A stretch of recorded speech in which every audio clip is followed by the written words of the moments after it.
to live conversations with me, Bishop Gideon, you'll fit it your fair. So the whole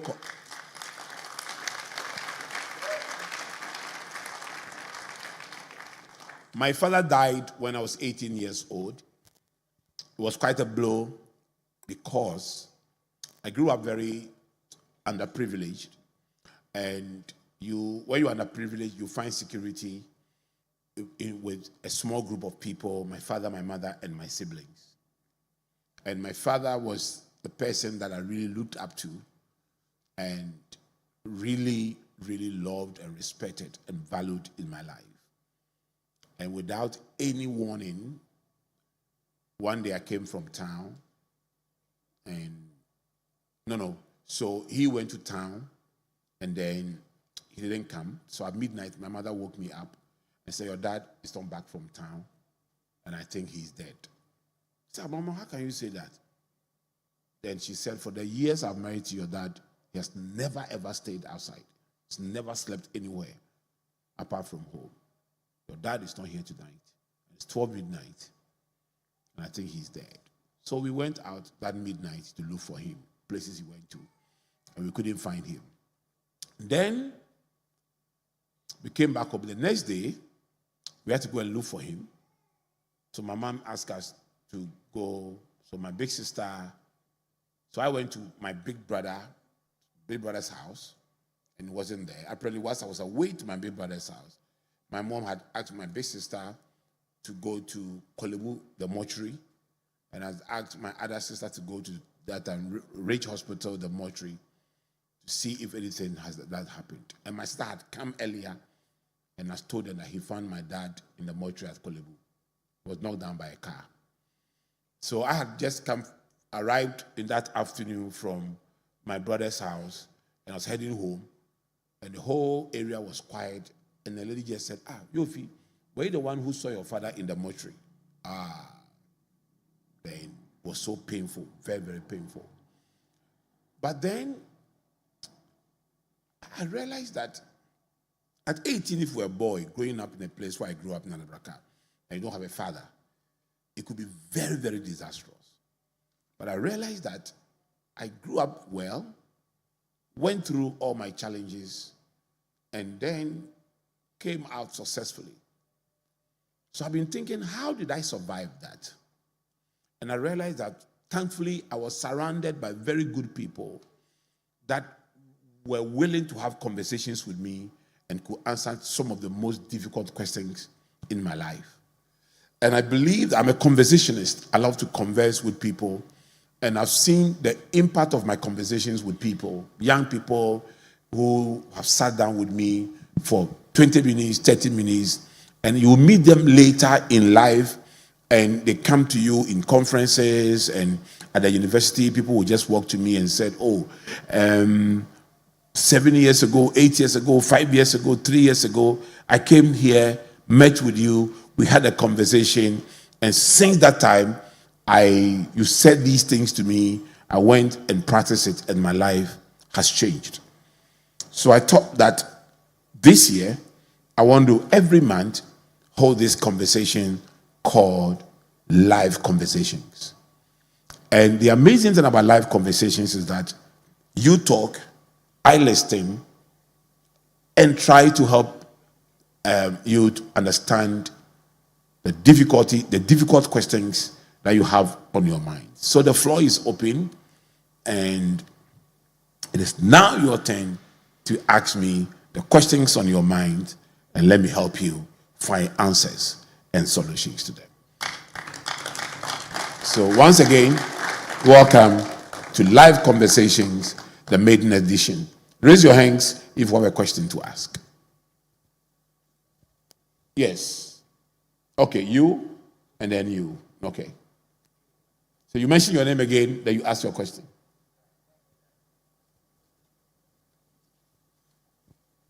All right, thank you, Daddy. Please, my name is Eric, and then I'm asking a question on, you know what we shouldn't say my generation, so. No, I'm not saying don't say your generation, you can say it. Okay, so we realized as we were growing up, our parents didn't have much time to spend with us. Eric, don't do this, don't do that, don't go here, don't do this, don't pick this. And then we've grown in our own way with social media, peer pressure, influence, and all things. And now they're rather saying, this our generation, we don't want to learn, we are not growing, we are not being responsible. So in this situation, what do we do? Okay, so beautiful question, Eric, but it's quite you are generalizing your personal experience. I'm assuming that you are saying that this generation, your parents were not there for you, and you grew up on social media, and now they are saying that you don't listen, you don't do that. I don't think we all had the same experiences, isn't it? Your parents were not there for you? Well, were your parents there for you? Well, so I started by sharing my story. I was 18 years old when my dad died, and I think my Christian community really helped, because I had gotten born again and I was in church, and so I had peer mentoring because I was surrounded by very, very, very good friends, peer mentoring, and then I also I had senior people in church that really also helped me. So it's always about yourself. I think that one of the things that you need to understand is your ability to lead yourself. You know, the ability to lead yourself. I believe that Eric, who asked the question, has turned out very well. He's studying in Bible school and other things. Even if parents are not there, he's been able to provide leadership to himself now. And I think that one of the major keys to the success of everybody is your ability to lead yourself. When you were little, you needed your parents. You didn't get them, but then you have grown. You've gone through a lot of experiences. Learn from them and try to provide leadership to yourself. Learn from other people. There are others who were born and their parents were not there, grew up in orphanages, etc., but they have turned out very well. There's a story of one of the MPs who actually grew up in an orphanage. There are a lot of people, but he's grown up. He's even doing his PhD in law now. So it's about your intrinsic motivation. Take good care of yourself, try and lead yourself, and move on. Okay? Yeah. Yes. Thank you very much, Daddy. So my name is James. Daddy, my question is, you have spoken extensively on leadership, and I was...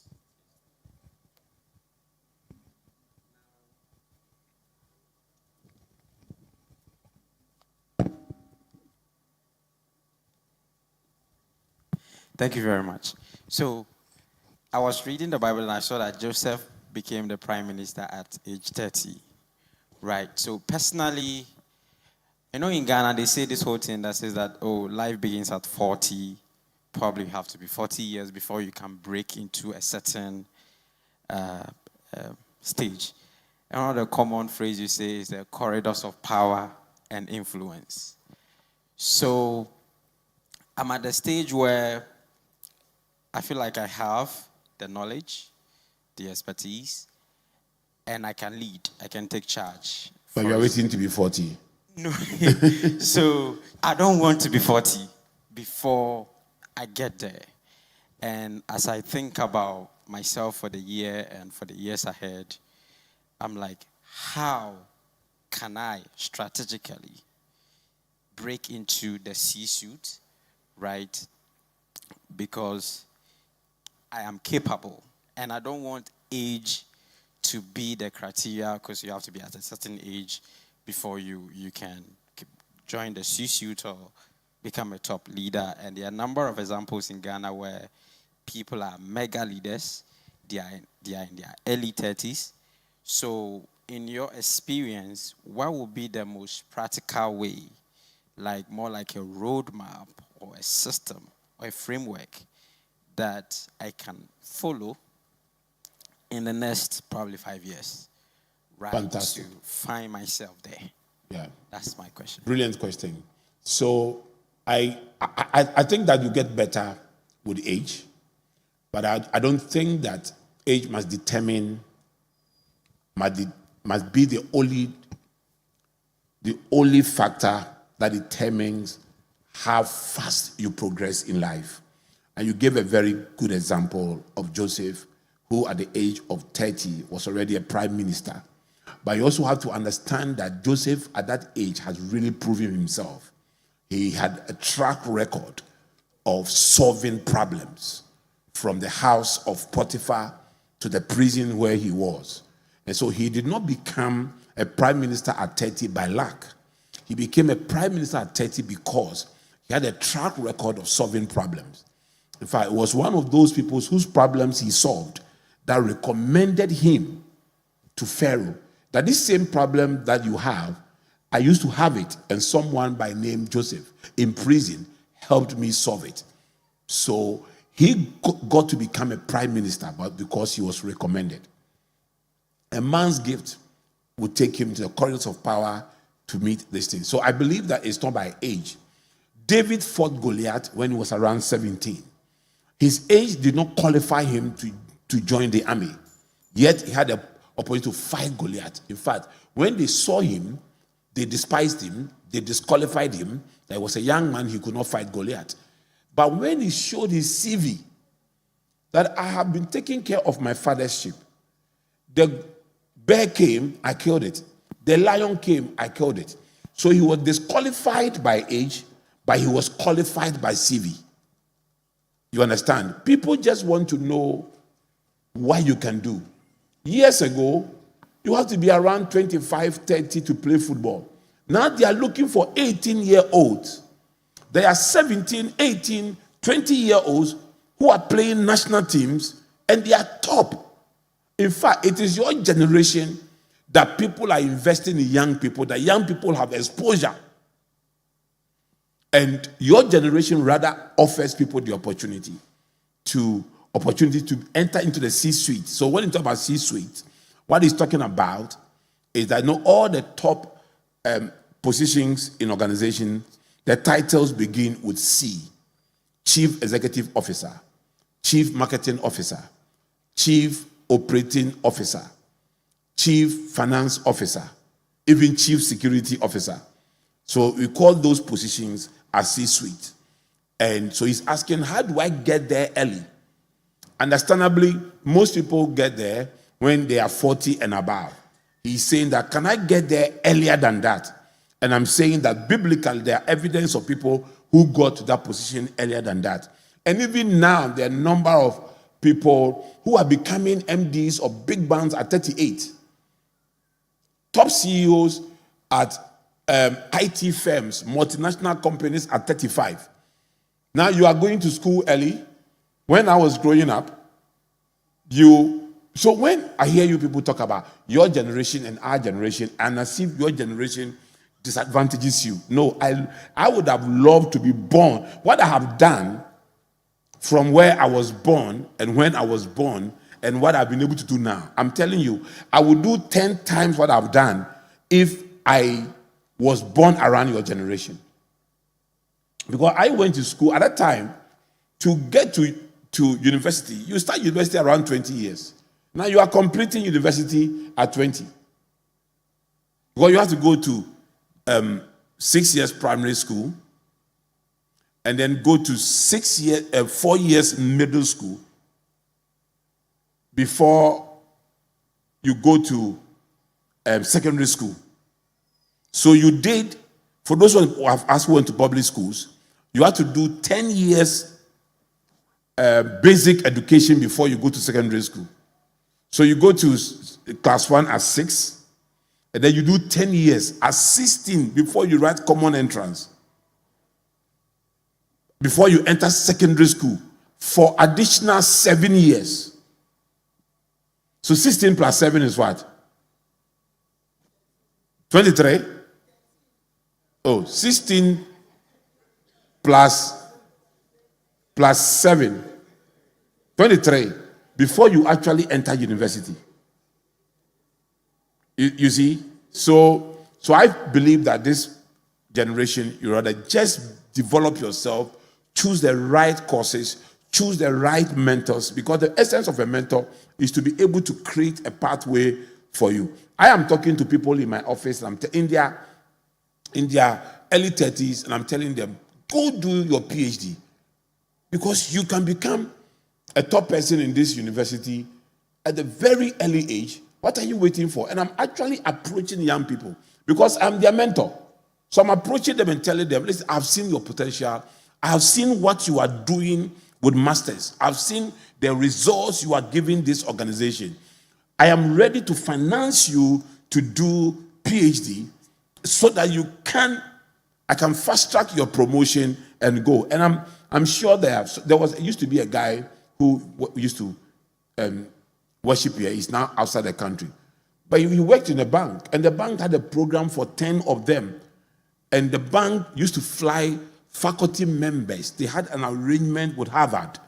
And Harvard used to fly faculty members to come to the bank every year, twice a year, to train these guys. And they were preparing these 10 young people for the future of the organization. This is a generation where older people are discovering younger people, high potential young people, and are investing in them.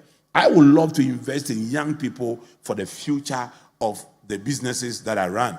But you have to bring something on the table. You have to have a track record of solving people. Put your CV down on my table and let me see on your CV that you have devoted time in solving problems.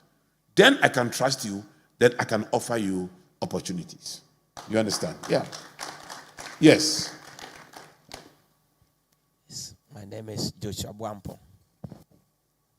There is a Bible verse, Ecclesiastes chapter 5, verse number 4.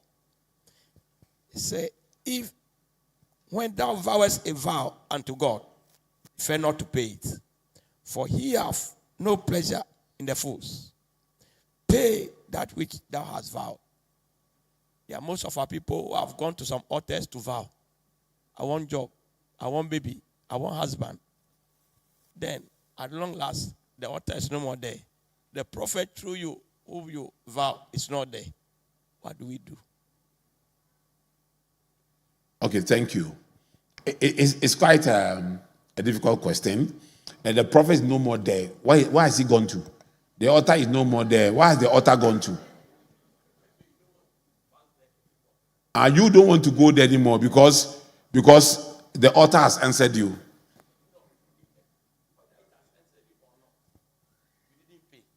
You didn't pay your vows. So he's saying that if you don't pay your vows, the Bible says you are a fool. So please, if you have made any vow, please go and pay your vows. He said, what do we do? The only answer is go and pay your vows. Because don't vow to God and not pay. Okay? Good. Any question again? Yes. Thank you so much, Daddy, for that chance and opportunity. Yeah, the question I want to ask, it's about hurts and pain, hurts and pain. Okay, hurts and pain, okay. Yeah, so I'm this person who is not kind of privileged. I was born in a family that, when I was born immediately, my mom and dad separated. So my grandma took care of me to this stage. To a particular age, I was adopted by a lady from America, So, and then everything I enjoy today, it's from her, But I've realized through the hurts and pain, the pain of growing up and not having a mom and a dad beside me, it has affected me in one way or the other growing up. To a level, 2009, I decided that the way I can end this pain and hurt is to start helping the youths in my country, start helping the children in my country and doing something. So I think pain generated that for me personally. And then I started doing it 2009. So 2020, the national country in the Gambia decided to assign me and give me a contract to do national conferences for youths every year in the Gambia. And then the reason why even I decided to do that is because as a young man growing up, I saw the pain. And I said, okay, I will make sure I try to make sure that young people do not go through the pain that I went through. And then the children too, I decided, because growing up, I didn't have a pleasant growing up. So I decided to say, okay, I'll do my best to make sure every child that crosses my path, they find joy. So through that also, as we keep going, we started doing the women thing. to make sure we do the women thing, and then the reason why we do the women thing, invite leaders to talk to women, not to abandon their children, not to do something. So this thing grew out of pain. So I want you to help me, and then I guess also help others here too. How do you come out of it? I believe I've healed a little because of I have somebody who have adopted me. I've got everything, but sometimes it comes. So I want to know, how do you heal from that completely? Thank you. Thank you very much. So that is a very traumatic experience to grow up without your parents, and your grandmother raised you, you grew up without your parents. But the first way to heal it is that you have, instead of making it a problem, you have made it a project. You see, you have taken that pain and he said, you are no longer a problem, you are now a project. Not everybody will have the privilege and the opportunity to be adopted by another person. Others would not. But you were privileged and you were blessed to have somebody who has adopted you. And you have turned out very well. Possibly, probably, even if your parents raised you, you may not have turned out this way. You have to make a choice anytime you go through something. It's either you become a victim of that thing or a victor over that thing. And I think that the path you are choosing is an exemplary path where you feel like, let me make my problem a project to help other people.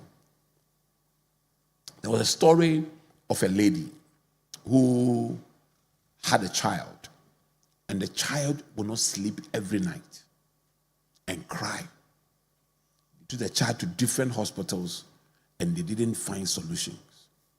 So she decided to do research, find out why babies that cry, overnight and all those things. And she realized that when she even observed the child cries a lot on Tuesdays. And she decided, what do we do differently in this house on Tuesdays? And realized that Tuesdays are the only time where the cleaner comes to clean the house. And the only thing they introduce on that Tuesday are detergents. So she said that, is my child reacting to something in this detergent? So one Tuesday, she asked the lady not to come. And when they did not introduce it, the child didn't cry. She cried, but not as extensive as the child would do other times, other Tuesdays. And then she did further research and realized that her child was reacting to a certain chemical in the detergent. And those chemicals were also in soaps. So the child cries because the child was reacting to some chemical in soaps. So she said to herself that this might not be I might not be the only parent facing this problem. Can I start a soap company and manufacture soap without this chemical? They started a company called Soapworks. At the time I was reading about that lady, she had grown the company and sold the company for $10 million from a problem of a child. Another story I heard of a man who has a company called Geese Police. So he went to a golf course with his dog. He used to clean golf courses. And there are birds that comes to ease themselves on the golf courses. And he went to clean the golf course and went with his dog for the first time. And the dog was chasing the birds from the golf course. Then they went there for about 1 week, and the owner of the golf course called him and said, do you know that bringing your dog here every week actually sucked the birds from the golf course? So they observed for about 1 month, and the birds didn't come there again because the birds felt that if they got there, the dog would chase them. So the guy bought more of those dogs and did something called the Geese Police. And he would go to golf courses around the world. He would go with his dogs, and the dogs would chase the birds away. And he became a millionaire from there. While these cannot be compared to what you have gone through, it has one principle that can be applied in every situation. That whatever you have been through offers you an opportunity to solve that problem and help other people solve the problem. And I thank God that you have provided us a problem and provided us a solution. And your solution is that you have turned your problem into a project. And I want to encourage all of you, young people, turn your problems into projects. Don't say my parents didn't help me, so I'm bitter and I'm going to be a victim of a dysfunctional parenting. Make up your mind that once I have been through this, I'm not going to let my children go through that. I'm going to help other people not to go through that. Exactly like what you have done. So don't make yourself a victim of your situations and circumstances. Be strong, be courageous, and turn your life around. You can be better, you can be stronger, you can be bolder, you can face the situations that you have. And with the help of the Holy Spirit, you can become. Okay? So forgive. The only way to deal with your pain is to have that courage to let it go. Sometimes the opportunity to have a conversation with the people you think have hurt you, to let out your pain, can heal you. But what can really heal you more is to forgive. Unforgiveness, like they say, is like taking poison and thinking that other people will die. Okay? Hope I've answered your question. God bless you. Yes. Thank you for the opportunity. My name is Solomon. I have 3 questions. Oh, wow. Question 1. You have achieved a lot of things in life, yet you remain humble. So my question is, how were you able to negotiate spaces between pride, arrogance, and humility? That's my first question. And then my second question, how can we, the youth, overcome our weakness? Because mostly what we want to do or what we need to do, we find it very difficult to do it. And then the ones that are not needed, we find it very easily doing it. So how can we take our weakness? And then 3, if we find ourselves in a distance marriage, how can we remain faithful whilst temptations, it gets tougher with temptations? Thank you. Okay. So let me start with the first one. Distant marriage or distant relationship, since most of you here are really not married. Well, it's very difficult. I cannot imagine myself being away from mommy for a long period of time. I mean, we've been married for 33 years. We have seen ourselves. I think the longest we've been away was when I went out to study. And then the second longest is when mommy was away for 3 months taking care. But, within 2 weeks, I went to visit. I couldn't stay for her to stay for 3 months and come. So long distance relationship is very, and ideally, don't go for that one. But if that happens to come your way, how would you remain faithful? Let's start from marriage. You see, faithfulness in marriage must not be determined by the absence of a partner. It must be determined by your faith, your belief, the fact that you are a Christian and you will stand before God one day to give account of your actions. So whilst it will be difficult, it will be difficult to not to have a person you love or you are married to being around you, being unfaithful should not be an option for you. The temptations will come, but be strong and take a firm stand that because of your faith, you want to stand for the Lord. If the long distance relationship, you have opportunities, it depends on where the person is. If you don't have the opportunity to be able to visit the person regularly, you have to start planning on how the two of you can come together as soon as possible. But when somebody says, I'm married, and then you go and live somewhere 5 years, and say, my papers are not working, 10 years, my papers are not working. I've seen those things happen to a lot of very good sisters who got married, and immediately they married, the men went out, and 10 years, the men were not coming. And because they just got married and the men went out, some of them just got pregnant, the men went out, and they keep growing, and the men are not coming with just a child. Some have not even gotten pregnant.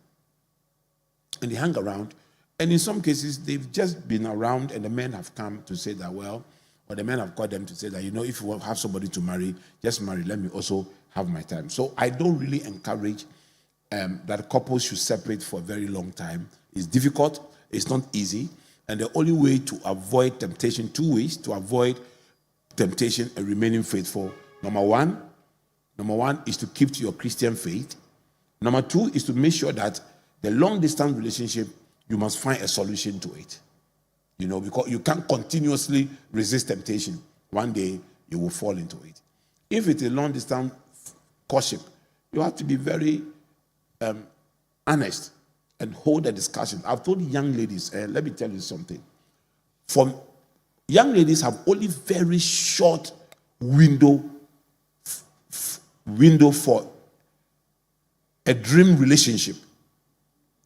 And when I say a dream relationship, you all have your dream, the kind of person I want to meet, the kind of marriage I want to go in, the kind of person.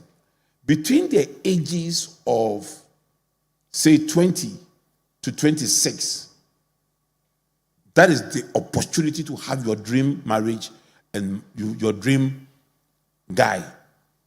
If a guy keeps you within this period and is not committed to you within this period, you are 22, you have time, 23, the guy is still there, 24, the guy is there. By 25 going, you are becoming frustrated. By 26, you know the window is closing. If the guy walks away after 26 and you are now 27, now do you know what happened? You begin to panic. Now you lower all your expectations.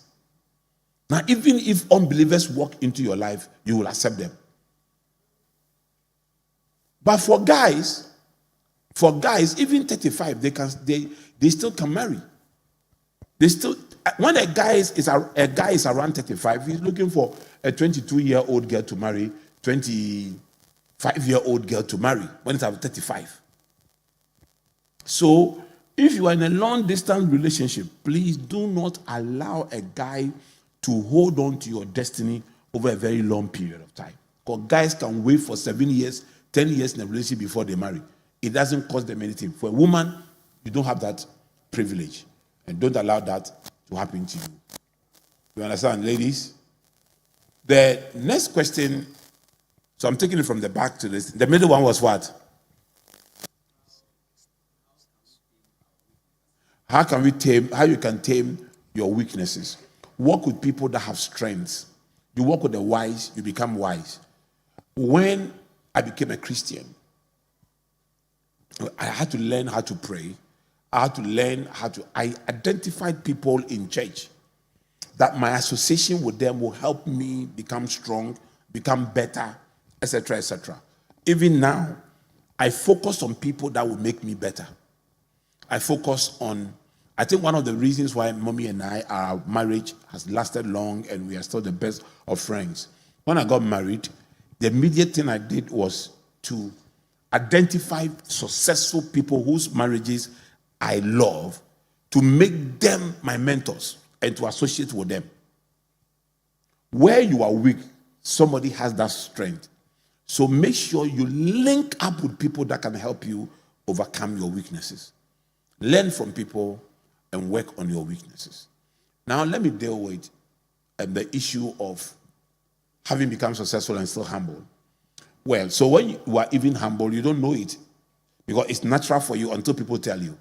So I've had people regularly tell me, oh, Bishop Theophilus is a very humble person. It's when they say those things that it comes to my attention. But I feel I'm living my normal life. I'm living a Christ-like life. Then when I heard people started say, oh, Bishop Theophilus is a very humble person, you go to look for a person. I remember one day, some people just met me at the university and they came to me. So, are you Bishop? I said, yeah, I'm Bishop Theophilus. Oh, we came to see you. I said, okay, come follow me. Let's go up. And then when they sat down, they said, oh, Bishop, we're coming to book appointment. We were thinking we will meet you in some 2 weeks, 2 months' time. But look at the way we thank you for your humility. It was there that I realized that, well, people really want to book appointment to see me in 2 months and 3 months' time. But honestly speaking, I feel I'm very available. The reason why I am who I am is because of people. I want to be available for people. And I enjoy people. I enjoy being around people. I enjoy having conversations. And I don't think that because of humility, that is why I'm available to people, but it's because of my natural nature of enjoying having people around me. So first and foremost, I think that if you go through the process, and God and your success is through godly process, and you get to a point, you begin to realize that actually you got here by grace, and you must therefore humble yourself. Sometimes I get scared. I'm very careful because I know how I got to where I've got into. And I'm like, God, please, I beg you, let me not make any mistake to lose the grace you have given me. And I'm very conscious every day of the fact that I am where I am because of grace. I'm not a special person. I am not super intelligent person. I am not any person with any extraordinary skills. I've just told you I have only 3 abilities: ability to speak, to think, and to write. You see, I am not like some intelligent guy who can become a medical doctor, or intelligent guy who can become an engineer or something. No. My skills are nothing. So I see where I've got into, that everything I have and where I've got into is just by the grace of God. And that actually keeps me very humble. So I think that anybody who feels I am humble, I am because of my mindset that where I am is by grace. And I need to make sure that whatever I did to get to where I am, I must keep it and keep going.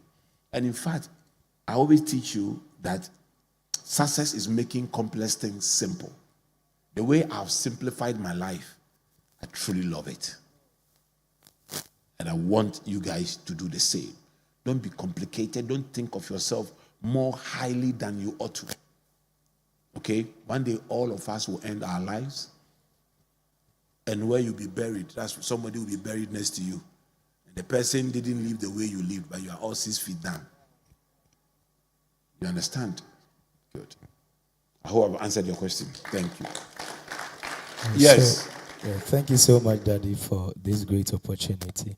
So I think my question can be linked to what you just spoke about. I meet a lot of young people because of what I do, and all their problem is that they feel like the love of Christ is not in the church as compared to the olden days.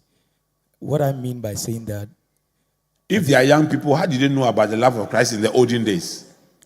no, you see, because of maybe how they grew up with their mom and their dad going to church. Example, myself, I can call myself a church rat because I grew up in church. And I can see when old people meet in church, how they relate, the love, the conversation. I think Mommy was even giving an example that when she became born again, she had a lot of brothers in Christ that after church, they can even go to her house, eat, have fun. But I feel that, or those that I meet also feel that such kind of love is not in a church anymore. So when you come to church like this, they are even afraid to mingle.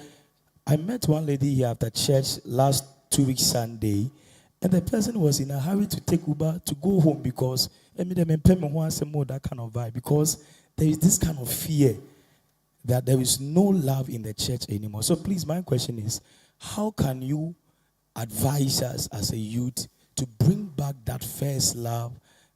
Because nowadays, when you close here and you are standing with your fellow brother or sister in Christ, having a conversation, hey, is he your boyfriend? Hey, are you married? Like, that kind of mentality is killing that brotherly love in the church. Okay, thank you, brother.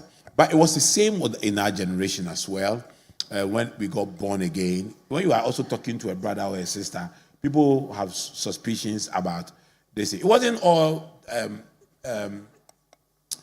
easy like that. People have suspicions. At the height of the revival in Ghana, churches still hurt people.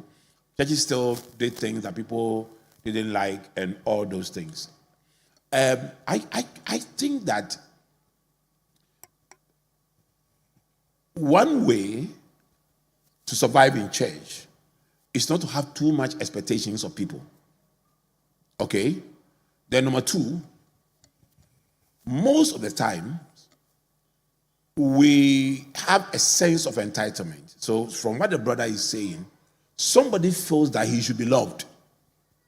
What about the person also loving? You get it? Somebody feels that I have to be loved. I've come to this church for 1 month now.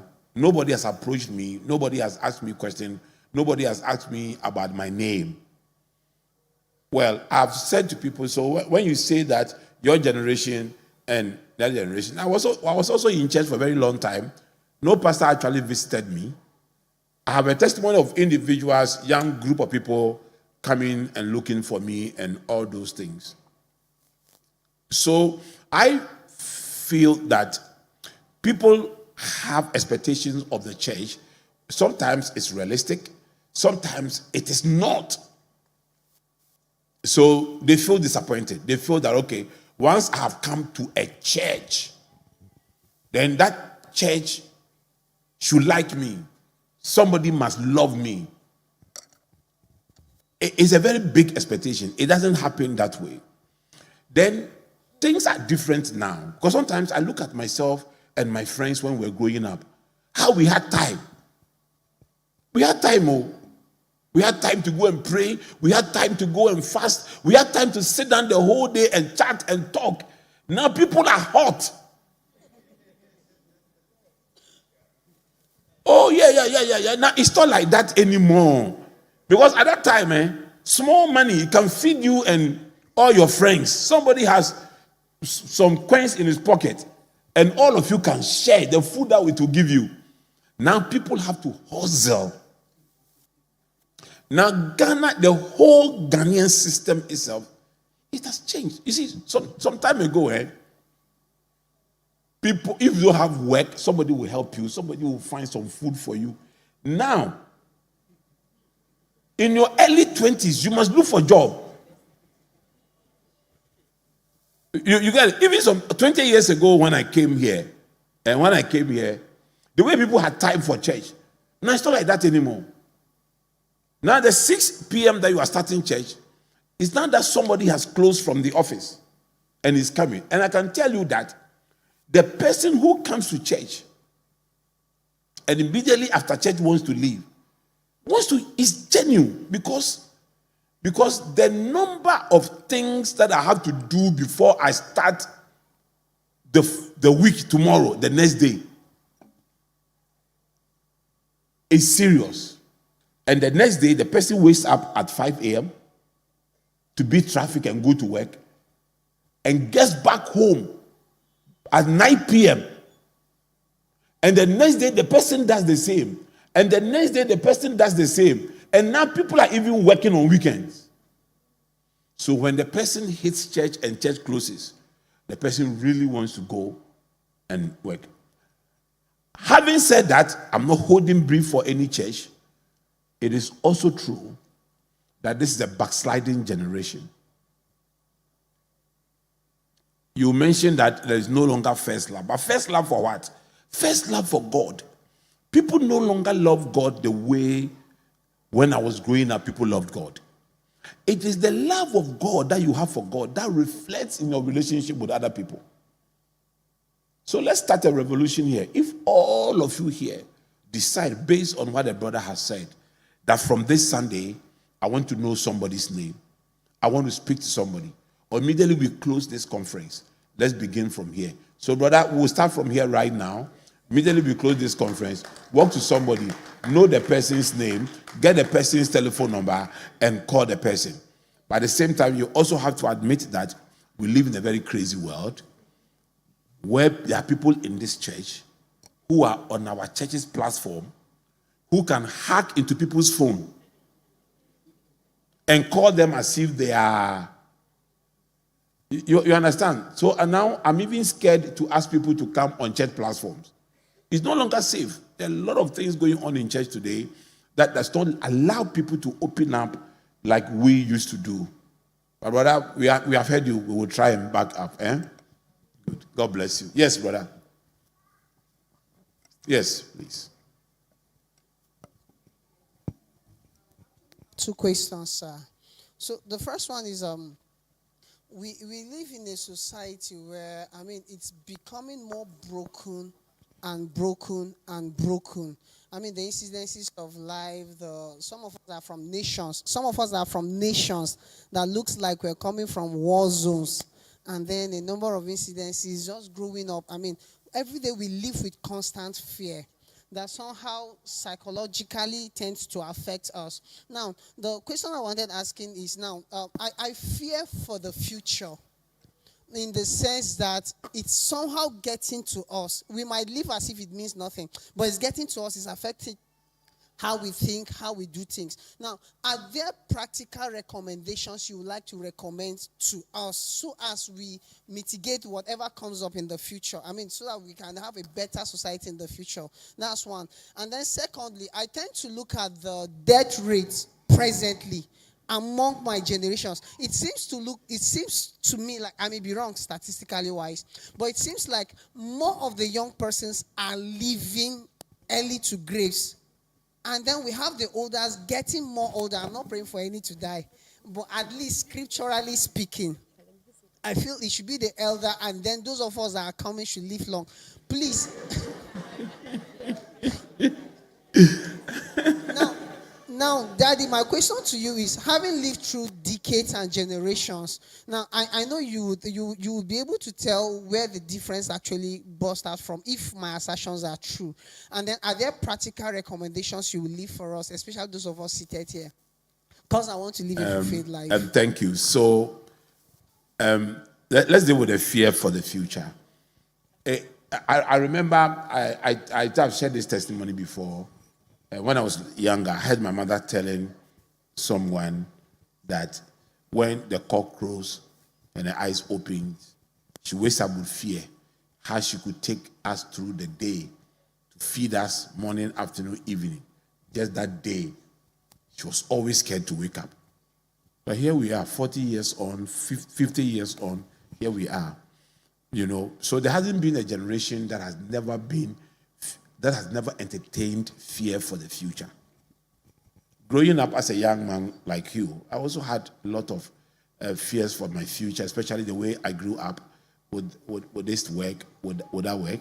As I sit here, I still have fear for the future. Sometimes I think about what I'm doing, the future of this church, the future of the businesses I run.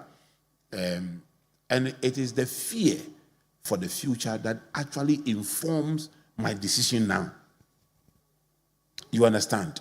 The steps you take now must be driven by a certain anxiety. The next 10 years, where will I be? The way the world system is shaping up. The next 10 years, I may become irrelevant.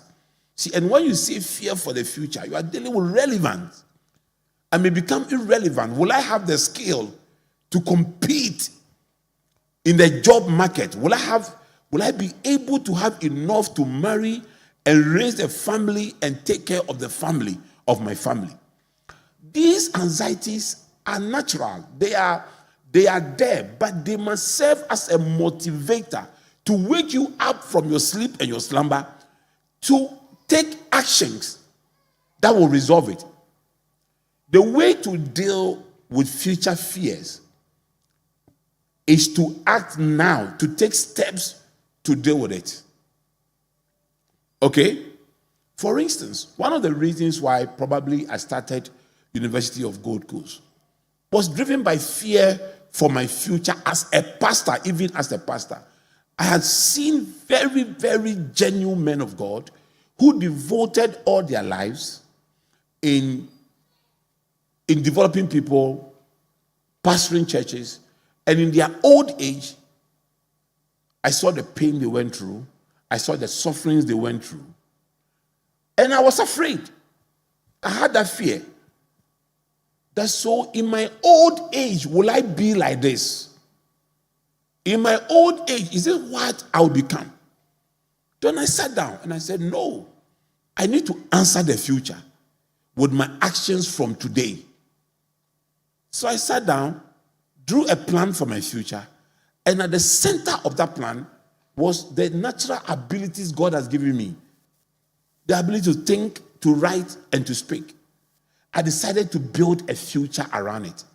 So if you ask me today how to answer the fears of your future, is that right now, get up and build the skills that the future is looking for. Build the personality that the future is looking for. Develop the capacity that the future is looking for. And you will take care of the future. And don't forget, your faith also plays a crucial role. And I look at myself today and look back years ago, 30 years ago, 35 years ago, where I was, how I saw today, and how I was afraid what today has for me, and how I took steps and said that the future looks bleak. But if I work hard today, I will answer that future. I hope I've answered your question. So one way to deal with the fear for the future, young people here, is to start asking the most important questions. What would the future demand of me? The next 10 years, how will I remain relevant? What can I do now to remain relevant? We are in the era of AI.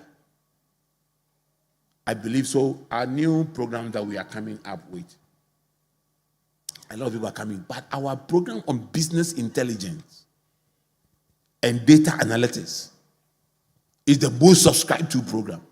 Because young people are seeing that this is the future. Education is the future, but the type of education that you take, the type of courses you take now, must be futuristic in its nature. You understand? Good. The next question was what? Well, I don't have statistics that younger people are dying more than older people, but also have to admit that in Africa, 70% of the continent in Africa are young people. And because you are more, if even 5% of you die, it is more than 10% of the older people. You understand? The second is that I think I preached here when I spoke on consumption. Your generation, what you eat, the kind of food you eat, and because parents, your generation, you are busy like I explained. You go to work in the morning, you rush in the night, meet your children. When some parents are coming home from office, they are carrying junk food for their children. And unfortunately, some of you, all the food you eat is so easy. Eh? You sit on your phone, you order, they deliver. You order, they deliver. You order, they deliver. And as you are ordering, they are delivering, your lifespan is reducing. It's not only your money that is going, your health is also going. Your health is also going. So you must learn now how to eat. Okay, so let me tell you a story. When Mommy and I got married, anytime any of our relatives asked us for help, and we said we didn't have money, they argued that, you guys say you don't have money, but there's always food in your fridge. But you see, that food in your fridge, in our fridge during those days, was not because we had money, but because we didn't have money.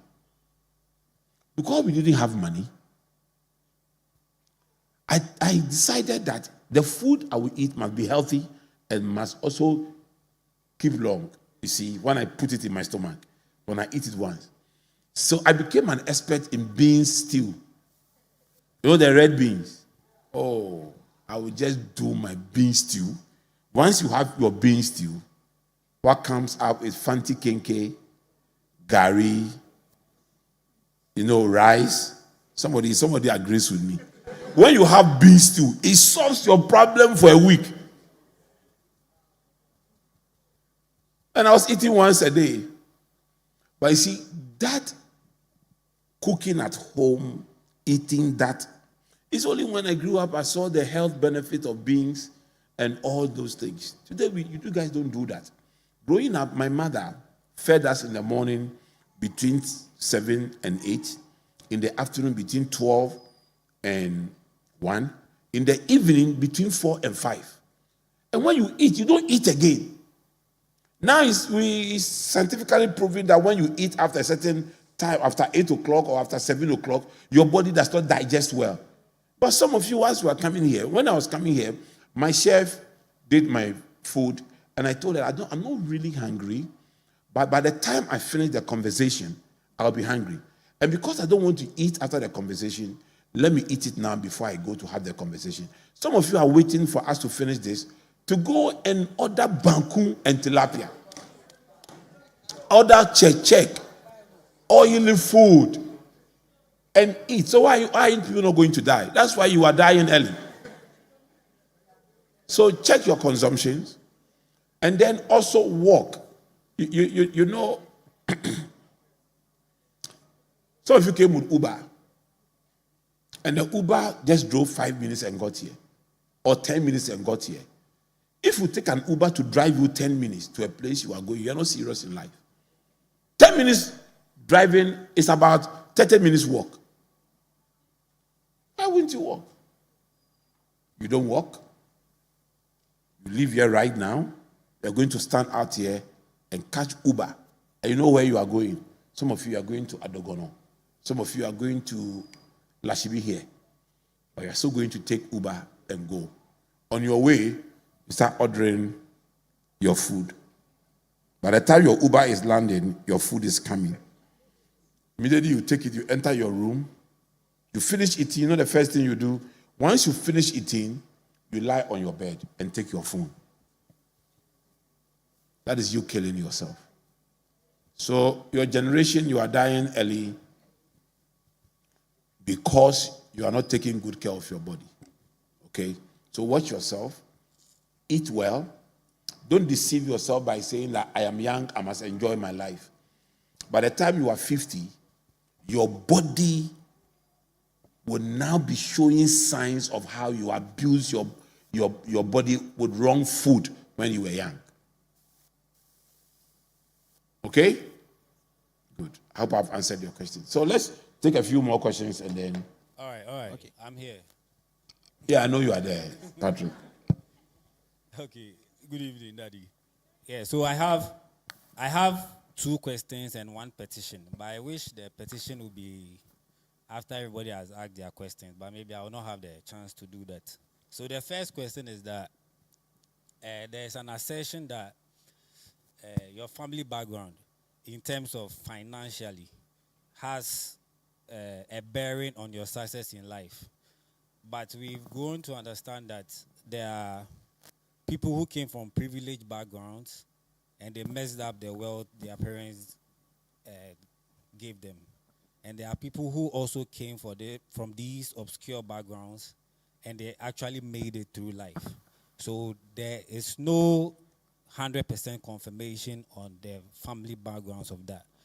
But usually we have conversations with our friends where some of them who are not really from good backgrounds say that I wish my parents had left me some property or done this for me, took me to these schools and all that. Some of us privileged, honestly have privileged backgrounds and we're taken to good schools and all that. And we are making good use of it. But we also have friends who we went to the same schools with them and now are messing up their lives. So I want to ask, what's that missing factor that has to do with the person, that has to put the person in the right place for success? Now, my second question is, on Sunday, there are 7 questions that we are supposed to ask ourselves, the priority question. And I was very confused about that for a very long time. The verse that says that you shouldn't build a house until you are making a living. Here lies the case, by the grace of God, we've designed our lives in a way that we are on the right path. Business is okay, everything is okay. Now we want to, I want to build a house and also expand my business. But in economics, there are a lot unlimited wants and needs, but limited resources.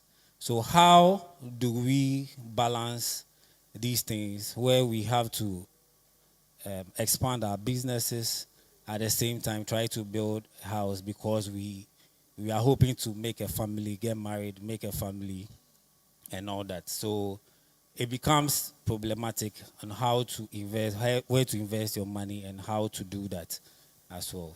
So Thank you. Brilliant. Let me start with this one, and then we'll move on about priorities. I think that, well, if you want to build, as long as you're not going to touch your capital, as long as you know that this is my capital, this is what I'm using to run the business, and I'm not going to touch it, and I'm going to build from my profit, that is fine. You have to be very honest with yourself. I was just talking to a group this afternoon.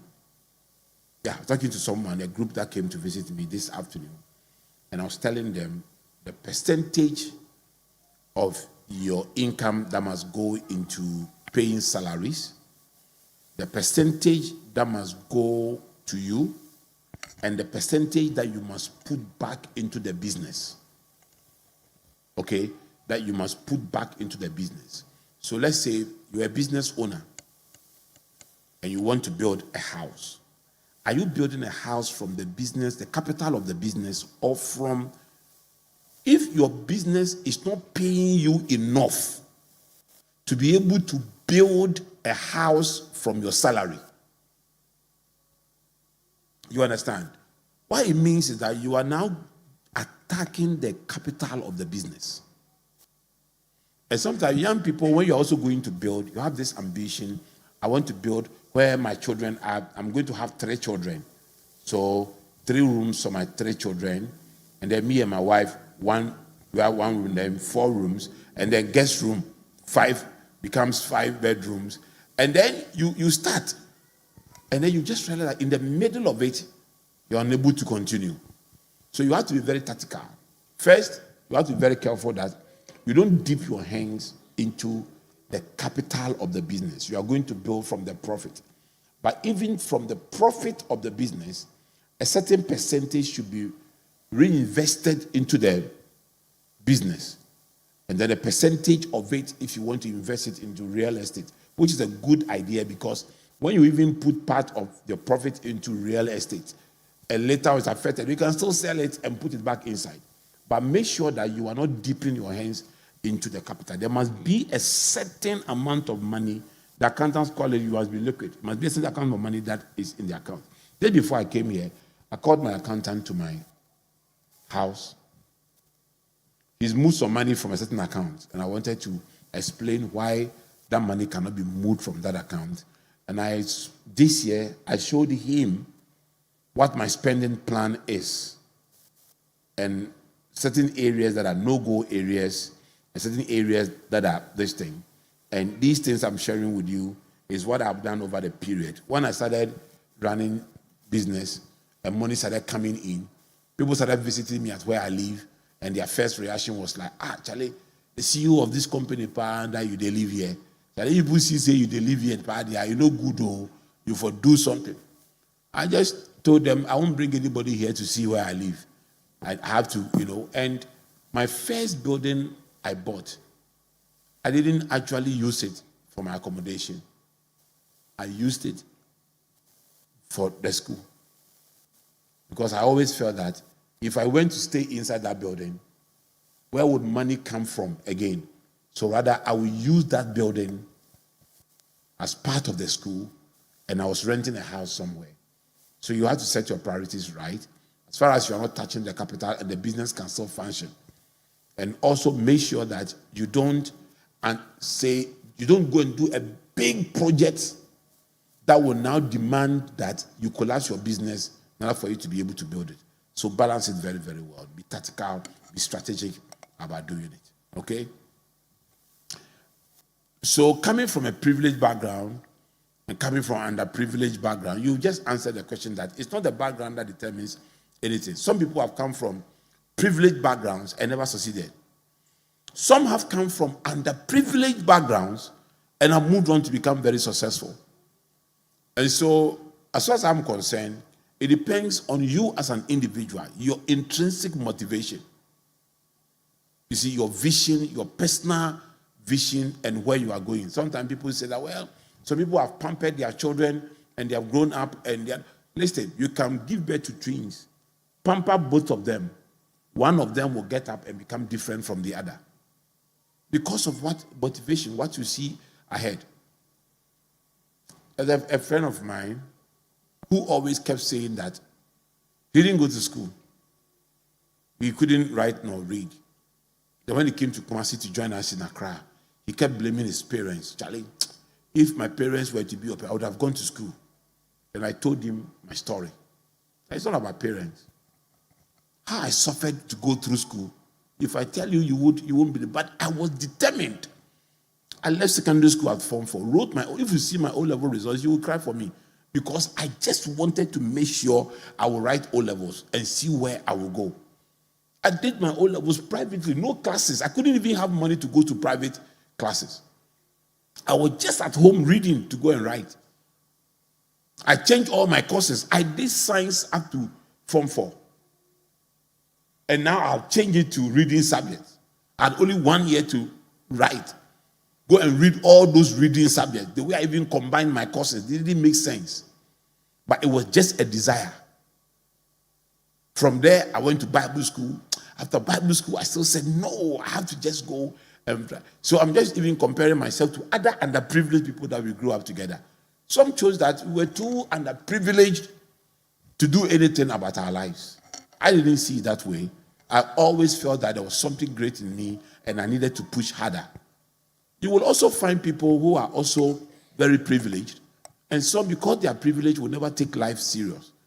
And there are others who, because they are privileged, and people have more expectations of them, that if you were born on the mountaintop, then you should be flying. You should be soaring. Because of those expectations, they live up to it and try to do better than what they were, what was given to them, and manage it better and work at it better. You understand? I feel that the expectation on me is far lesser than the expectation on Pastor Titi Ofe. I didn't crumble under any expectation. I didn't need to manage anybody's expectation. Because the little I did, people appreciated it. Because from where I had come from, the little I did, hey, Obomodi, you have done well, oh, look at you, Obomodi in power. You get it? But when you are born, the expectation of Pastor Titi Ofe is like 1,000 times what was on me. You get it? What was on me? And it's those expectations that breaks people down. Take Abedipele's children. I think that if their daddy had never played football, we would have appreciated them more. But now we judge them from the performance of their father, not by their own performance. So we never appreciated them.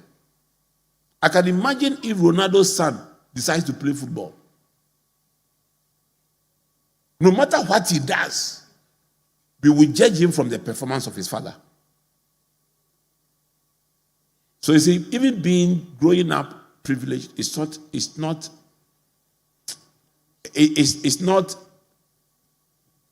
advantage at all. It can disadvantage you. You understand? I hope I've answered your question. Yeah. Okay, Daddy. Good evening. Daddy, I'm here. Where? Okay, you are here. Then when you finish, and then Beatrice will ask the question. Yeah. Dave and Co, if you want me to close, let me know, and then. Okay, so thank you for this opportunity. I think you are an expert on this topic. You most of the time, you say that you have the ability to think. And so for a young person who now is about to start life, maybe they've completed the university, they have this ability as well. They are burdened with thinking a lot of ideas. They have a lot of ambitions. Now, if they have a lot of business ideas that they think about and think that they have all of these ideas has the potential to actually succeed. Yes, and they don't know which one to go with. And how do they navigate that with the purpose of God? Because I think you might have your own ambitions and your own goals, but God will still have a purpose for your life. So how do you go around that? And then let's say you might not know what God's purpose for your life might be. If you finally decide to go with one of your ambitions, can you kind of gaslight God with prayer to accept accept this ambition you decide to go with? Thank you. Yeah, brilliant question. You remember when Dr. Tabel was with me last year? He made mention that people who are actually multi-gifted are sometimes very disadvantaged, and I agreed with him. You see, there will so having multiple ideas and deciding which one should be the mother of all the ideas, which one must take off first. As I sit here, I still have a lot of ideas on my decks. Still thinking, Nanako, which one to take first. So it's all right to have all these multiple ideas, but let me tell you something. Sometimes you will just realize that all those ideas that are coming up is just different versions of the same vision. Just different versions of the same vision. So our group, our first partners were the Australian Institute of Business. And then the son came to visit me and said, the father had different training organizations, different training organizations, and they were all not doing well. So they met with him and said, Papa, you have the same training organization. This one takes care of this line. This one takes care of this line. This one takes care of this. This one takes care of this. Let's bring all together and start the Australian Institute of Business. And then let's see. So they brought all the ideas into one name and it worked. So sometimes you will see that all the different ideas, like right now I want to start an online school, but I have an option to make it a distant learning center of University of Gold Coast. So I'm struggling. Should I make it a distant learning center of University of Gold Coast, or I should make it an online university? I want to start a new law school. I'm struggling. Should I make it a law department within University of Gold Coast, or I should make it a whole new school? And you know why I'm struggling like that? Because I'm very good at giving names. And when I get a very nice name, like my online university is called Home Uni. And I'm thinking that Home Uni must be on its own, must have its own identity. Once I call it a distant learning, I had to call it Gold Coast Online. So where will Home Uni go? You see, so I'm struggling with names. I came out with a name like for the law school, House of Law. It's very nice, isn't it? Then I came out with College of Legal Education, Cole. So this one, I don't want to put it under University of Gold Coast. I want to start something. So you see, the same ideas is the same, different versions of the same vision. And usually that is where we struggle. See, you have this idea, you have this idea, you have this idea, you have this idea. You just have to sit down, define all the ideas well, see which of them you can categorize as into the same kind of the same group. So you have like 6 ideas. By the time you sit down and you think about, you will just realize that, oh, there are actually 2 ideas. It's just that they are versions of the same idea, 2 ideas. So first and foremost, honestly do critical analysis of all the ideas you have. Like I'm openly telling you how, as I speak to you now, Deacon Agbo is leading the effort to have Home Uni get accredited and all those things. But I'm still struggling.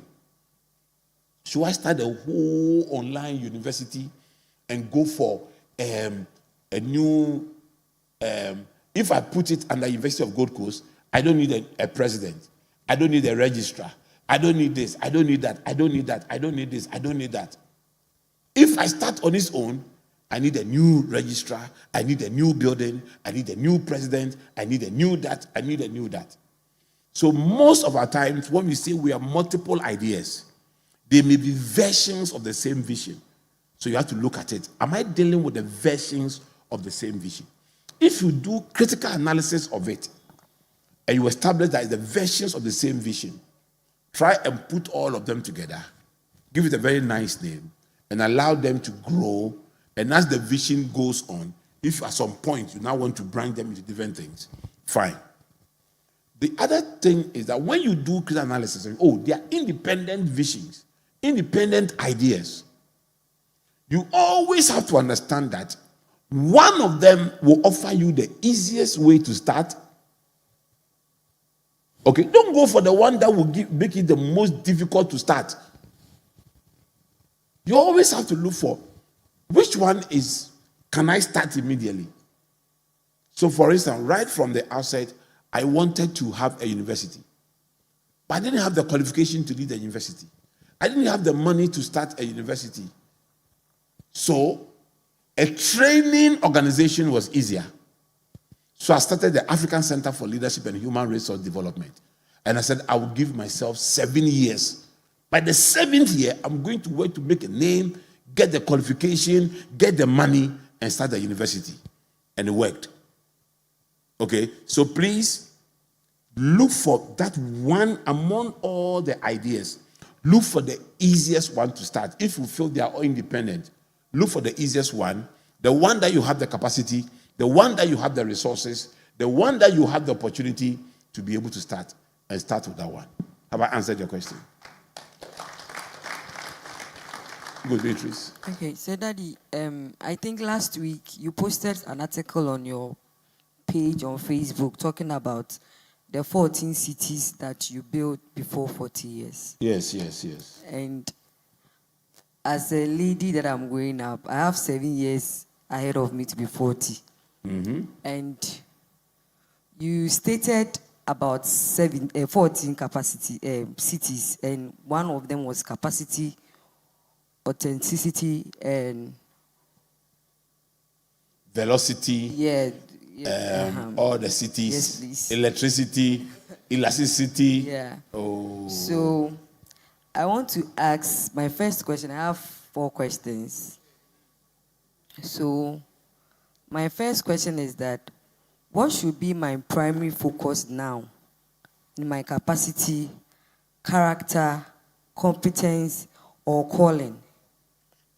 And that's the season and focus. Okay, so you're asking what should be your focus? Is it your capacity, your character? Yes, and my competence.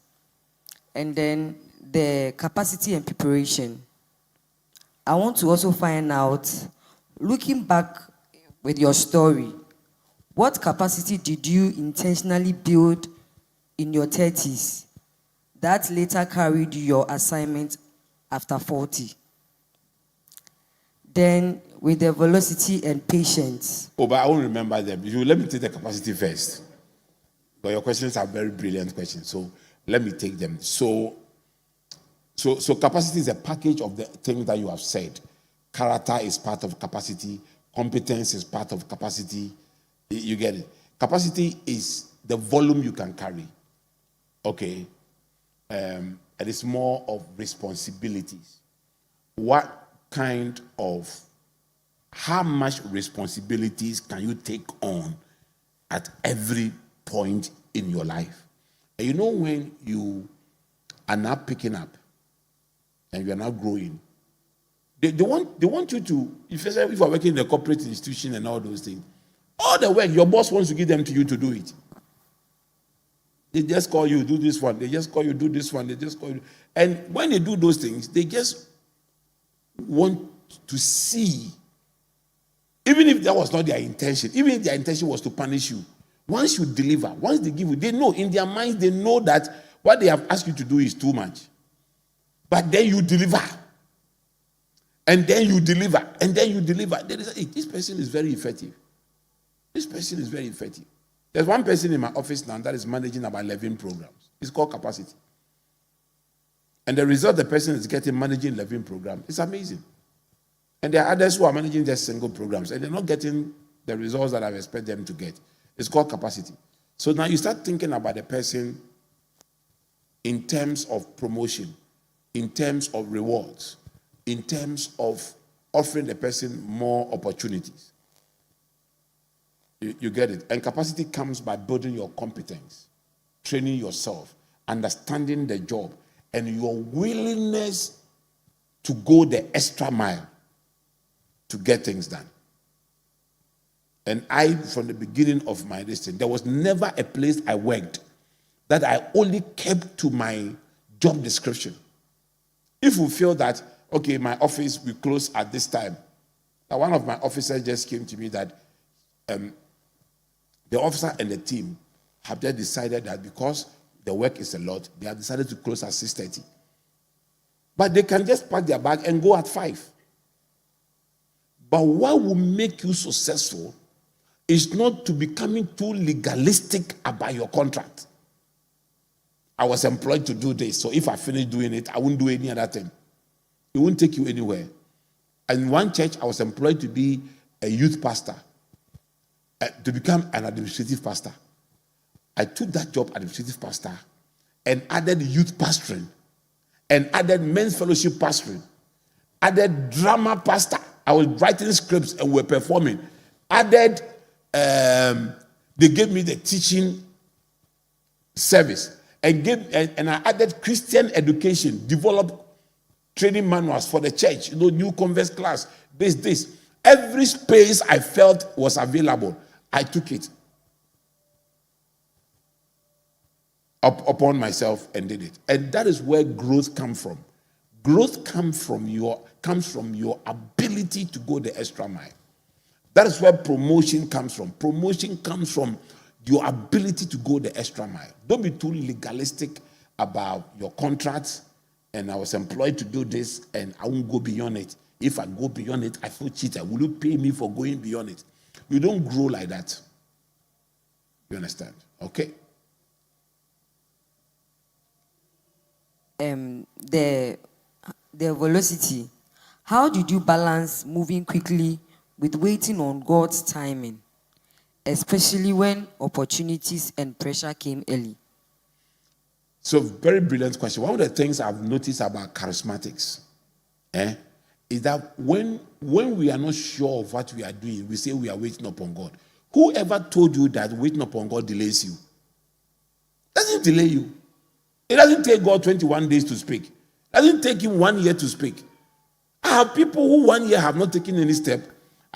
So I told you that when I finished Bible school, I went to stay in a woman who gave me a place to live in the house.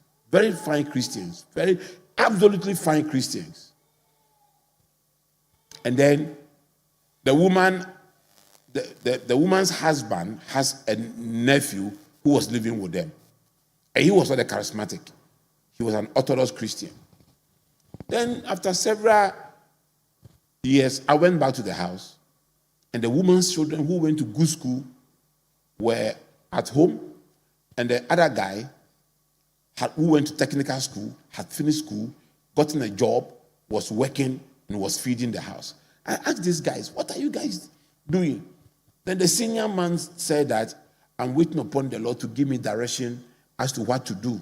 I want to go into sound engineering, and I'm waiting.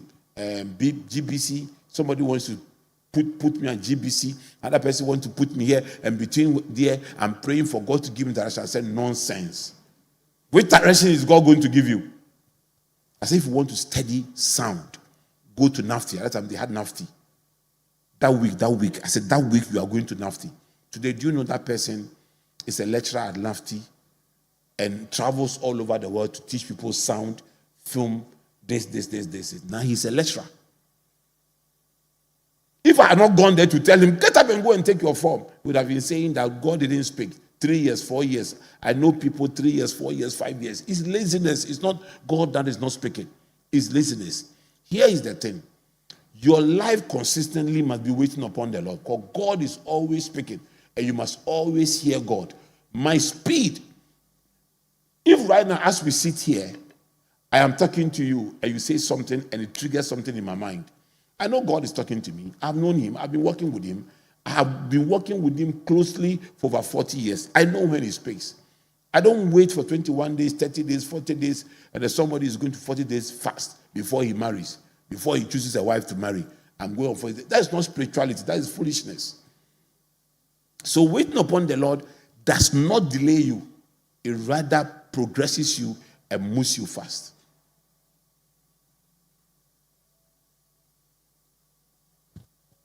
And every day must be waiting upon the Lord. You understand? Your morning devotion, you must do it. Pray every day, study the Bible every day.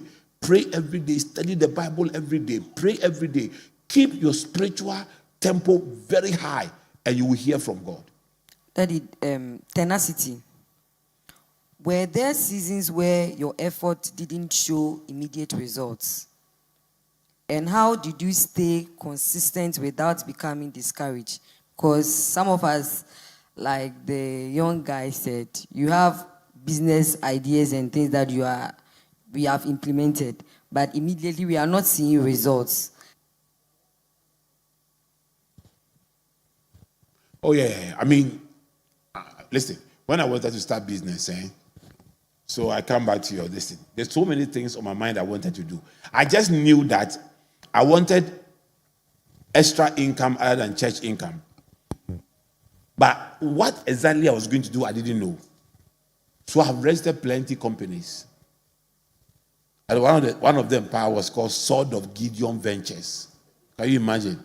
A company's name, Sword of Gideon Ventures. And all I wanted to do was to export handicrafts. Yeah, I went to ask questions, where to export. Somebody said you can take some to Holland and take some to here. And in my mind, I'm going to export and I'll make money overnight and I'll travel all over the world. I never exported one thing. All I wanted was another stream of income other than church members determine for me where my children should go to school, how many children I should have. Church board, they will tell you all these things. You understand? I didn't want that to happen.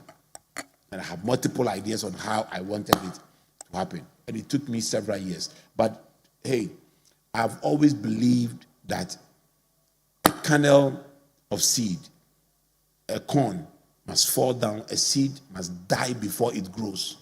And I've had that philosophy. The patience, I have something I call the dormancy period. That every vision has its dormancy period. And so when I start something, so if you watch, when I'm going to teach you finances in March, one of the things I did was my poverty exit plan, and I gave myself 7 years.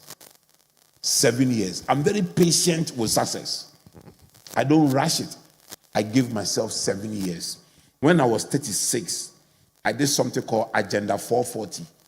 Now, by the time I am 40, what I wanted to achieve, by the time I get 40, then when I celebrated my 40th birthday, I did something called Agenda 1050 by my 50th birthday, where I want to be.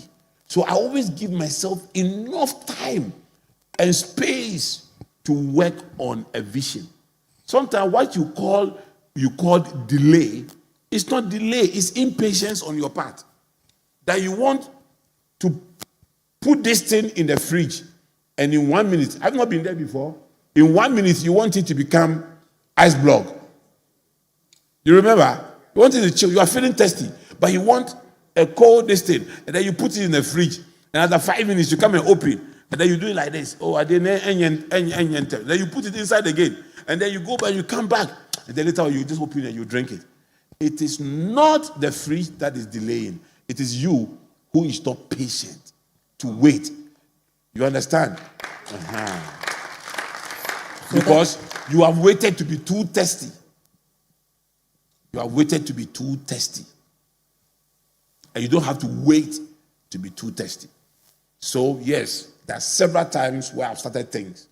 But I have never at any point been discouraged because I give myself enough time to get results, and it comes. My last question. Publicity and visibility. When did you know it was time to become more visible? And how can a young person know the difference between God-led visibility and premature exposure? Okay. Thank you. Thank you. Brilliant question. You're a very brilliant woman. Your husband should be very proud of you. Okay, so most of the questions she asked were very charismatic oriented. So when do you know God is spirit-led exposure and carnality as well? You know, charismatics, we are very fond of doing those things. There are some things that are very natural that you should do that you can't even say that you are being carnal about it. For instance, I came to Sprinters Road, started a church in an uncompleted building, a wooden structure, and I had a good message. I had a very, very good message. But I felt that people must hear it. If people don't hear these things I'm sharing, how would they come? So I managed, source for money, and put myself on City FM. I started preaching what I had to preach on City FM. And people started coming to church. I used to preach on Sunday morning. That was where you heard of me, eh? City? You don't hear of me on City? You? Yeah. Okay, a lot of people heard of me on City. People, a group, a couple came to church. Later when I met them, they said, oh, they were going to church. And then they wanted to listen to someone. Then they chanced on me. And then they heard me speaking. They said, where is the church? Where is the church? Let's go. Straight to the church. I had something to offer. I wasn't going to be charismatic about it. Is it the will of God for me to put it on radio or not? Is it wrong for anybody who wants people to hear the gospel? No. I put on radio. People started coming in. Then I also felt at that time that there were too many men of God wearing flying ties and shirts and suits. I felt that if I go wearing flying ties, nobody can. Sometimes somebody doesn't know your name, but can describe what you are wearing. So I decided to use bow ties. And actually became a talking point in the country. People say, Pastor, no share bow tie. No, I want your prespool, so bow tie. I want to have bow tie. And I was always in bow tie delivering my message, and I was intentional about it. It became my identity. It became my identity. Even recently, as recently as this thing, when the current president was in opposition and he came to speak for us, when he came around, he said, I haven't worn suit for a long time, but when I was coming here, my wife said, hey, you are going to Titi of a wear suit. And during those, I used to, invest in suits. And it was all intentional. Number one, visibility. Number two, branding. Number three, relevance. If you are visible but irrelevant, nobody will mind you. When we were going to change our name from Accra Business School to University of Gold Coast, my staff, everybody was concerned. Hey, Accra Business School has gone very far. They brought in brand experts. I listened to all the brand experts. There's what we call event brand strategy. Run 2, 3, 4 mega events, and your brand will travel. Put on your stage key speakers who has huge mileage. Your brand will change immediately. So I've been very intentional about branding the things I do, the colors I choose, and I'm quite involved in the things I do. If the people who take photographs here, if you have to show me the photograph before you put it on Facebook. If you put any photograph on Facebook I haven't approved of, I'll call you and tell you that please take it off from there.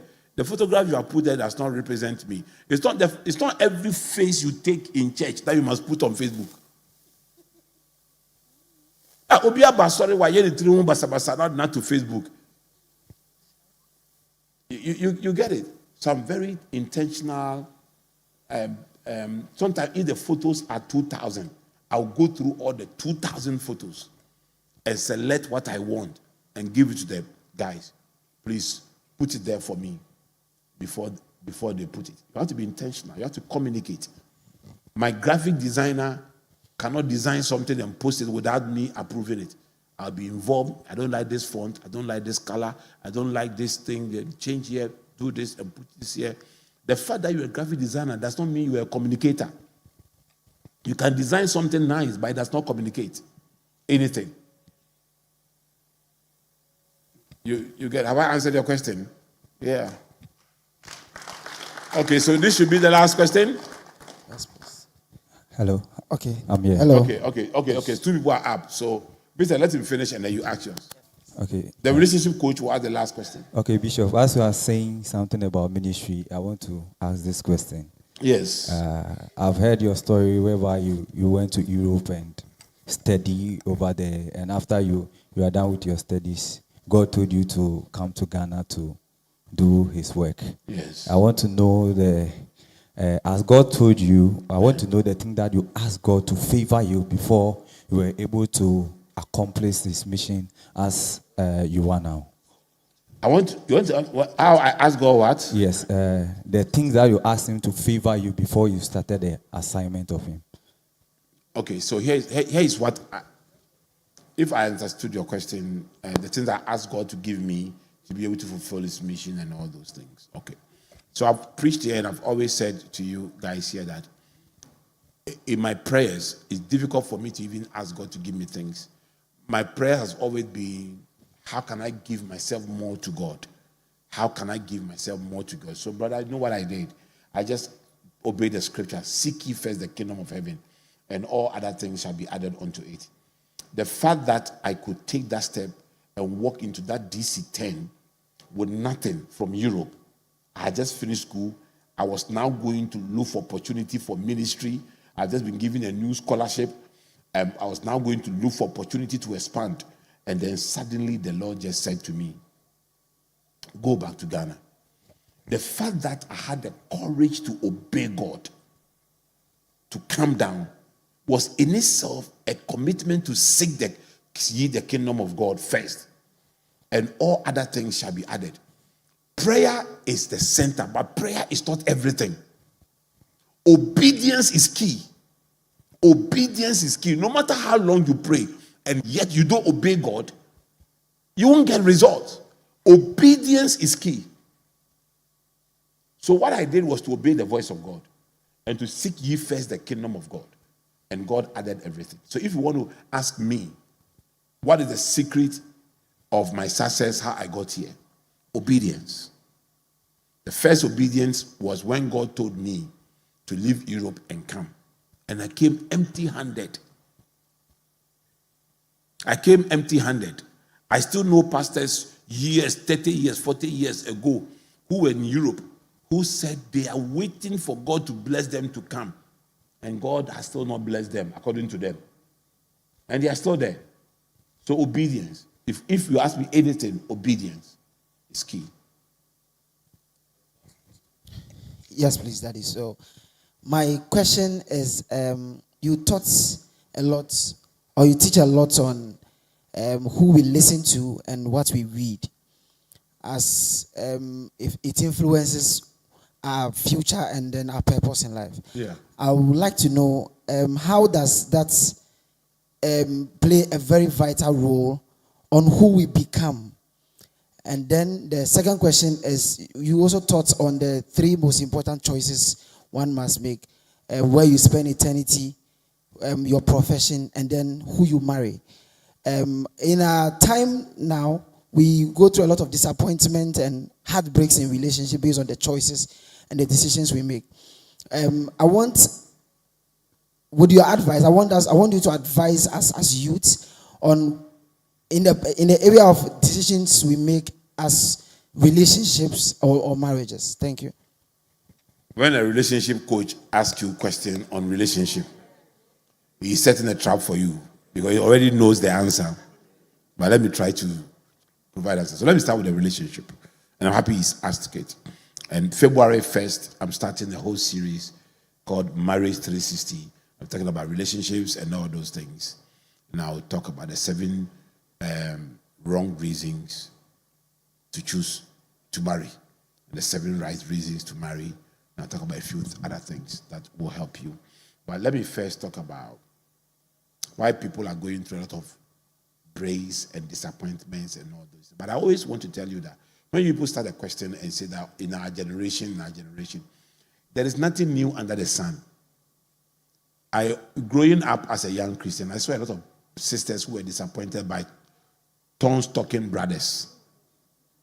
Their hearts were broken and all those things. So it's not new, just that it's probably rampant. And it's because of how competitive your world has become. And some of you are making choices for marriage based on competition. You see, there are girls that want a certain class of guys to marry, because if they don't get those class of guys to marry, okay, their friends will laugh at them. You understand? It's like a whole competition. Or my friend is dating a certain guy with a certain qualification. I must also get those kind of guys. And if you have to make one of the most important choices in your life based on competition, not conviction. Just based on competition, not conviction. Then there's no way you are going to be successful. Because the person, when you start dating the person will know that this dating is a validation for you. Not love, validation. That you want me in your life to prove a point to someone. And that is wrong. That is absolutely wrong. So don't look for relationships. So I'm talking to the ladies now. Don't try in your life to try to choose a certain brother because it gives you a bragging right among your friends. It will kill you. When I started dating mommy had no bragging right because I was a nobody. But she had a conviction that this is my man. Today, I think she has the last laugh. She didn't have a bragging right, but now she has the last laugh. Okay? So please, don't choose based on competition, choose based on conviction. Okay? When you meet a man whose performance is not impressive, but his potential is great, don't despise him because of his performance. Most of you are choosing based on performance, not on potential. I may not be doing well now, but if you look at my program and where I'm going and my plans, you know I have a potential. And I think that was the reason why mommy chose me, because when she saw my program, my life, and where I'm going, she knew that this guy is going somewhere. Okay? There are even girls that will make a choice for marriage because they want to leave home. My mother and my father are worrying me, so I want to leave home. You are not looking for a husband, you are looking for a landlord. I'm telling you. What a reason to try to marry. Just to leave home. And you will notice something, eh? You will notice that when you leave home, you just start missing the home you left. Okay? So don't I need money. I want, sometimes some people do tell you that, Charlie, make sure you don't go and bring any poor boy here. Your parents will tell you that, and that is in your mind. So you don't want a poor boy. You're looking for a rich guy in the church. Did I tell you the story of a sister who saw a brother with a set of keys, and sat there and said, "Boy," she counted the key. She said, one is for a car, one is for the gate, one is for the door, and the last 3 is for bedrooms. So she has 3-bedroom house and a car. The guy was a houseboy. And the master was not at home, so you brought the master's car. You see? So don't marry based on any of these things. And that's where the distance comes in.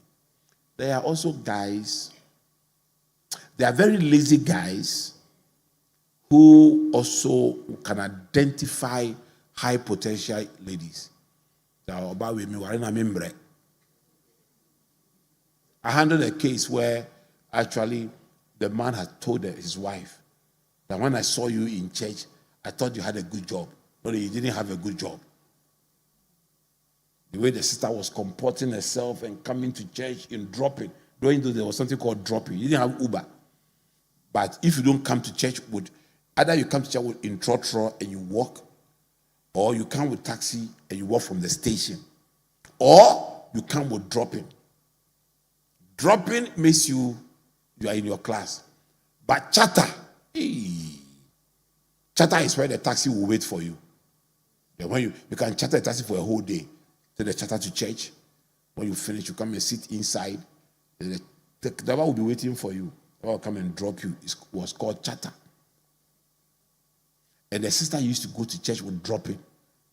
So but I thought that, this is a sister who is doing well. But the sister was not doing well.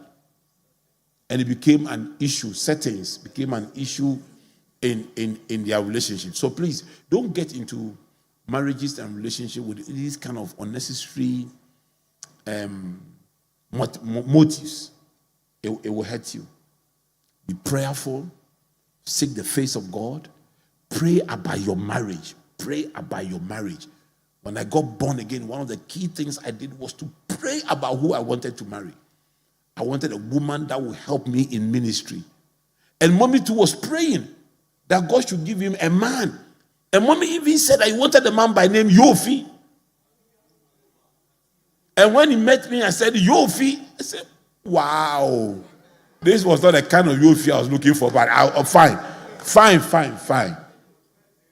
I will go for this Yofi. I'll take him like that because I just told God that Yofi must come and now Yofi has come. You get it. But prayer is important. Let your life be built on prayer, Bible studies, service to God. Seek ye first the kingdom of heaven, and all other things shall be added, including good marriage. It shall be added to you. Do it. Have I answered the question? The next one was what? Yeah, who you listening to is important. I guess that spending 2 hours or 3 hours with me tonight has really inspired you, giving you some thoughts. So imagine if we were doing this every month. If every month we met, the next time we meet, I'm going to bring you snacks and other things. I want us to keep these conversations going. And then let's meet like father and children, have conversations, let's talk. Let me get to know you in small groups like this. You understand? Let's start our youth movement. Let's start a youth movement. Let's meet, let's pray, let's study. It's within these smaller groups like this that you even meet the person you will marry. I believe that, listen, let me tell you this thing. I believe that you must marry from the group that you find yourself in church. Make yourself up. Listen, if you come to church, I start thinking that sorry,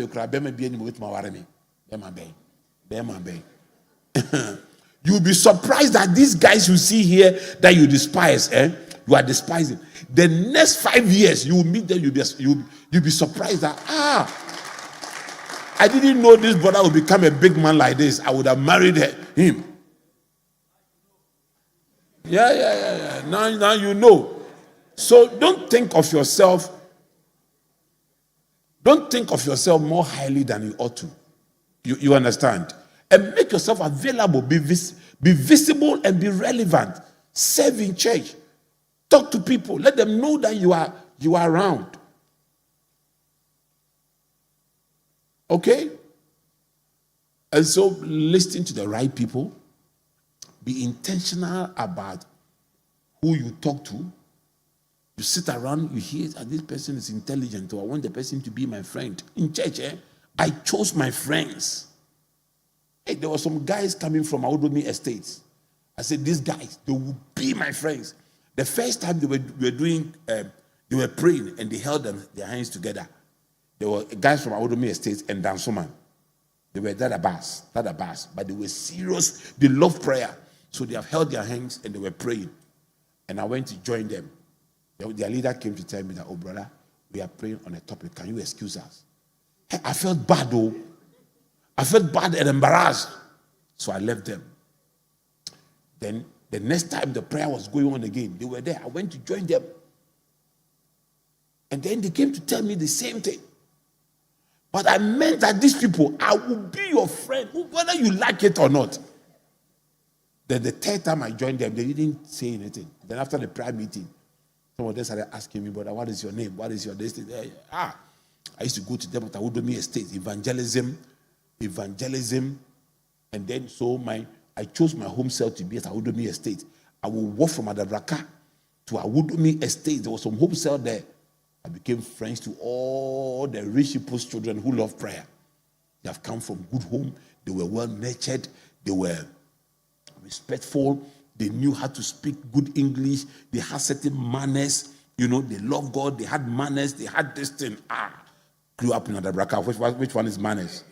Started learning all those. I will observe them. We will go. They will take me to places. Then we'll go and eat. Then they will serve with fork and knife. And I watch them hold the fork in the left, and the knife in the right. Then the first time I said I was fasting, so I won't eat. Because I wanted to observe. And I observed them the way they were eating, the way they were going about the things. And I kept in mind. The next day, I was the one who served myself first. You understand? Learned a lot from them. So choose your friends well. Associate with right people. Listen to conversations that will inspire you. Look for mentors. Look for mentors at this stage of your life. You need a mentor. You need someone you can talk to. Someone you can confide in. Someone you are struggling. Things are not going the way you want it to go. You need someone you can talk to. Some guy has proposed to you. He's sleeping with you. He's breaking your heart. You are always crying in secret. You can't tell anybody. You need somebody you can go to and pour your heart out and cry and listen to the person. Can you imagine if you walk with the wise and you become wise? Imagine listening to the wise. Just even walking with the wise and observing the behavior of the wise, you will become wise. How much more talking to the wise? This year, I want to encourage you. Can I get up audiovisual? This year, I want to encourage you. Make good friends. Choose solid, powerful friends. And listen to wise people, good sermons. If you listen to my sermons alone, you'll be fine. When I finish preaching, go back to social media. Go to YouTube. Look for some of my old messages and just play them to sleep. Just put them on and play them to sleep. You understand? It will help you. But thank you for making time to join me. The Lord bless you. The Lord keep you. May it go very well for you. Lift up your hands. Let me pray for you. Father, I stand in the company of these young people. And I make a declaration tonight over all of you. That the heavens shall give rain because of you. That the heavens shall rain over your destiny and over your purpose. In the name of Jesus, may the blessings of the heaven above be your portion. May the blessings of the deep that lies below be your portion. Upon you tonight, I release blessings. Upon your visions, I release blessings. Upon your aspiration, I release blessings. Upon your career, I release blessings. Upon your marriage, I release blessings. Upon your relationships, I release blessings. Upon your finances, I release blessings. Upon your academic life, I release blessings. In the name of Jesus. And may the blessings of the Lord that maketh a man rich and hath no sorrow rest upon your head. Now and forevermore. In Jesus' name. Amen. Please take your seat. A quick announcement.